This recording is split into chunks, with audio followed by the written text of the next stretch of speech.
बिस्मिल्लाहिर्रहमानिर्रहीम। मुअज़्ज़ज़ नाज़रीन, अस्सलामु अलैकुम। डॉक्टर तौकीर अपने यूट्यूब चैनल पर एक दफ़ा फिर हाज़िर है। आज ऐसी ख़वातीन के लिए नुस्खा लेकर आया हूँ जिनके यहाँ लड़कियाँ ही लड़कियाँ पैदा होती हैं, वो बेटे के लिए मायूस हो चली हैं। वो बिल्कुल मायूस ना हों, खुदा के करम से इस नुस्खे के इस्तेमाल से औलाद नरीना यानी बेटा पैदा होगा। ये हमारा 99% मुजर्रब और आज़मूदा नुस्खा है। अगर इस नुस्खे का सही तरीके से इस्तेमाल कर लें तो ज़रूर अल्लाह की ज़ात बेटा देगी। इससे पहले कि ये मैं नुस्खा बयान करूं, आप मेरा चैनल सब्सक्राइब कर लें और बेल आइकॉन के आल के ऊपर प्रेस करें ताकि मेरी तमाम नई आने वाली वीडियोस के नोटिफिकेशन आप तक बआसानी पहुंचते रहें।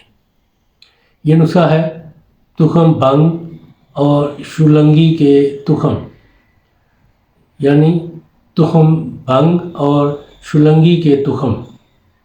जब औरत को हमल ठहरे हुए पूरे 2 माह गुज़र जाएं, यानी 60 दिन गुज़र जाएं, इस बात का ख़ास ख्याल रखना है कि पूरे 2 माह ना कम ना ज़्यादा हों तो औरत 1 माशा भंग के बीज सालम ही सुबह निहार मुँह ताज़ा पानी से फाँक लिया करे और 4 अदद शुलंगी के बीज सालम ही शाम को रात का खाना खाने से 1.5 घंटा पहले इसी तरह ताज़ा पानी से फाँक लिया करें।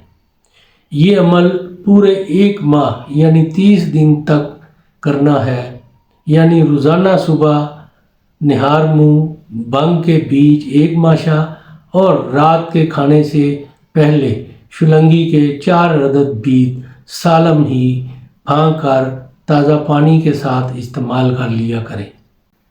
हमल के 2 माह पूरे होने के बाद और फ़ौरन ही ये अमल मुतवातर 30 दिन तक करना है। इसके इस्तेमाल से खुदा ने चाहा तो ज़रूर बेटा पैदा होगा। हमारा मुजर्रब और आज़मूदा नुस्खा है।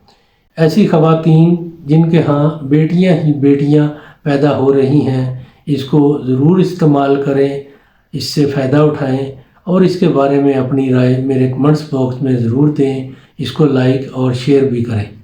अल्लाह ताला आपका हामी नासर हो। खुदा हाफिज़।